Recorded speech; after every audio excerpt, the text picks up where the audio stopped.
le football de très haut niveau, il n'y a que des joueurs hors normes qui sont là pour faire le meilleur boulot possible. Ils ont été programmés toute leur vie pour être là, à ce moment précis, pour donner le maximum. Et comme chaque être humain est différent, il y a différentes façons de se recadrer entre joueurs.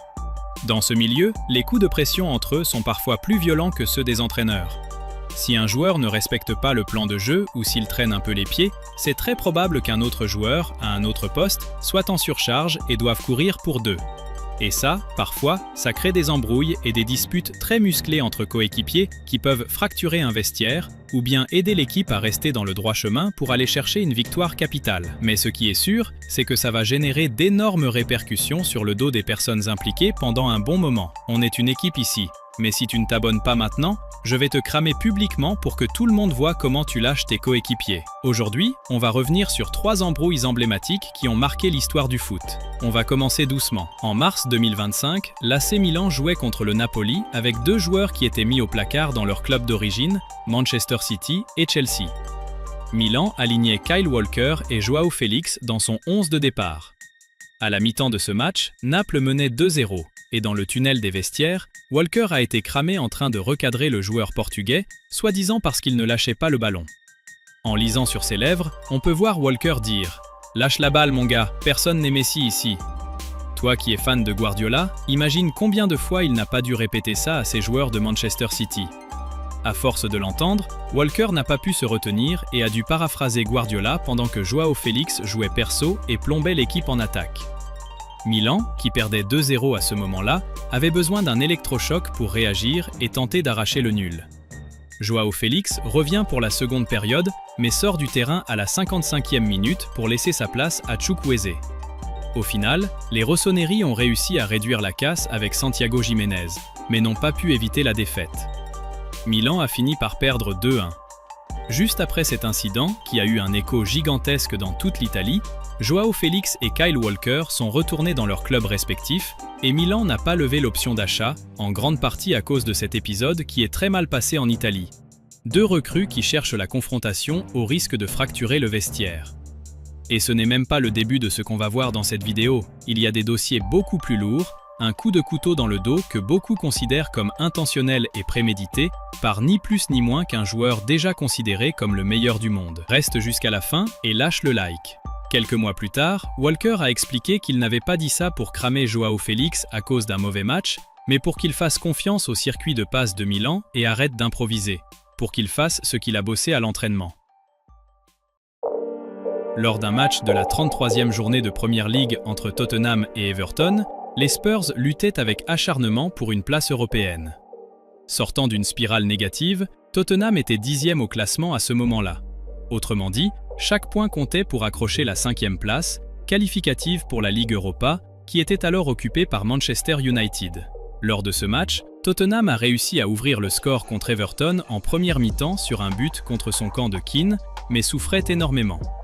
C'est là qu'en rentrant au vestiaire, encore sur le terrain, le gardien Hugo Lloris fonce sur Son et le recadre violemment pour son manque de repli défensif avec ses coéquipiers, n'ayant pas suivi les consignes du gardien. Son ne se laisse pas faire, estimant qu'il remplissait sa part du boulot, et les deux en viennent quasiment aux mains. Une embrouille éclate entre 2 joueurs de la même équipe et d'autres coéquipiers doivent intervenir pour calmer le jeu, comme Harry Winks et Lucas Moura. Séparés de force, ils filent au vestiaire en continuant de s'embrouiller, et une fois à l'intérieur, Son dit que Lloris ne le respectait pas, et Lloris ne se tait pas non plus. Mais pas de bagarre physique, parce que si quelqu'un se blesse là-dedans, c'est toute l'équipe qui est pénalisée. Haha. On connaît plus de détails sur toute cette embrouille grâce aux déclarations de Harry Winks, qui a fini par jouer les pacificateurs.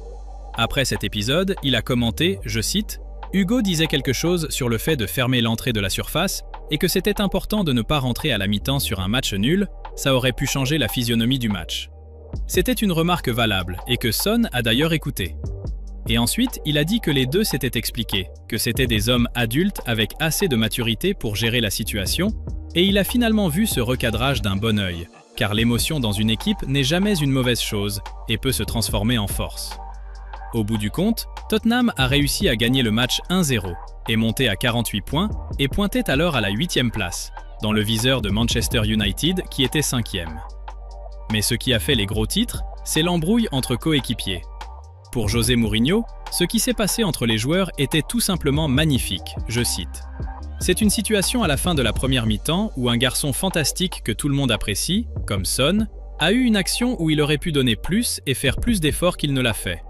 C'est quelque chose d'important pour l'équipe, pour faire grandir le groupe. À la mi-temps, j'ai dit aux joueurs que j'étais sûr qu'ils resteraient unis jusqu'à la fin du match.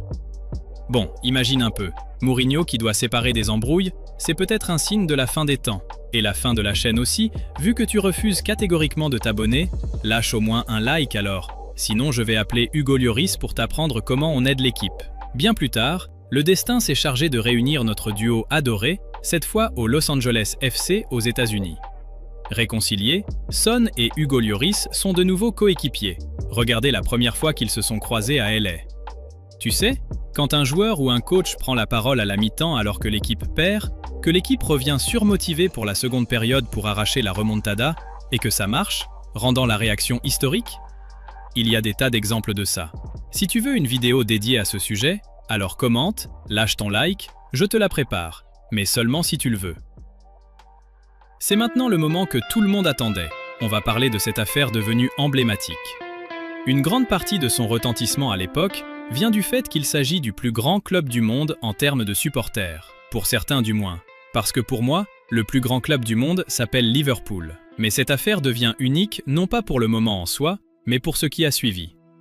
Et je parle du match de Ligue des Champions en phase de poule, à l'époque où c'était encore une phase de poule, en 2020-2021, entre le Borussia Mönchengladbach et le Real Madrid. Un match nul que le Real Madrid n'a arraché qu'à la toute fin, à la 87e et 93e, avec des buts de Benzema et Casemiro.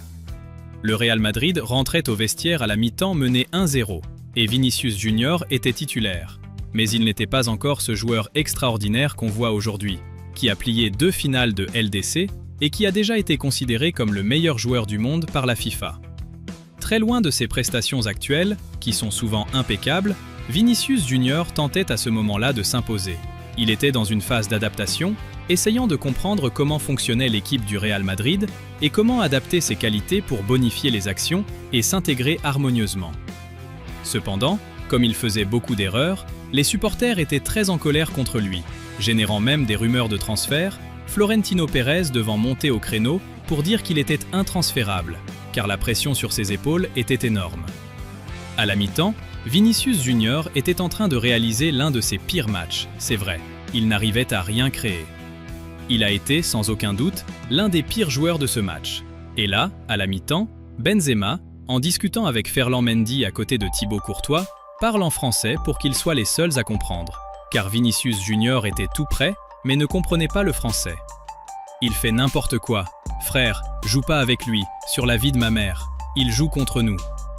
Beaucoup finissent par interpréter ce message de Benzema non pas juste comme une critique, mais pensent qu'il savait qu'il était filmé. Les joueurs savent qu'en dehors du vestiaire, dans les tunnels d'accès, il y a toujours des caméras, et que la moindre chose peut y être enregistrée avec le son, reprise ensuite, et générer des polémiques pour le club. Il y a donc une suspicion selon laquelle Benzema aurait fait exprès, car lui non plus ne supportait plus le temps d'adaptation de Vinicius. Depuis cet épisode avec Valbuena, Karim traîne une réputation de mauvais coéquipier, et franchement, je ne trouve pas ça impossible qu'il ait prémédité son coup avec Vini. Mais on ne peut rien prouver, c'était peut-être juste un truc lâché sous le coup de l'émotion. Mais heureusement pour Karim, cette vidéo n'a eu aucune conséquence. Les années suivantes, Vini s'est imposé comme le crack que tout le monde attendait et a offert un ballon d'or à Benzema. Beaucoup estiment que lors de la saison 21-22, Vinicius était le vrai meilleur joueur du monde et que Karim, malgré ses stats incroyables, n'a raflé ce prix que grâce au travail de Vini Junior sur l'aile gauche. Et c'est pour ça que tu dois t'abonner à la chaîne aussi, pour que la chaîne devienne l'une des meilleures du monde, s'il te plaît. Ne pars pas sans lâcher un like. Dans une interview pour la chaîne brésilienne Sport TV, Vinicius a commenté l'affaire. Cette interview a été réalisée en 2022, au sommet de son duo avec Karim. Il n'y avait rien là-dedans. Karim a beaucoup d'affection pour moi. Il a toujours fait le maximum pour m'aider. Le lendemain, il est venu me parler. Il m'a dit que ce n'était pas ça. J'ai toujours pris ça à la cool, je ne l'ai pas pris mal. Il fait toujours tout pour moi sur le terrain. Un bon coup de gueule, ça fait du bien aussi. Rire.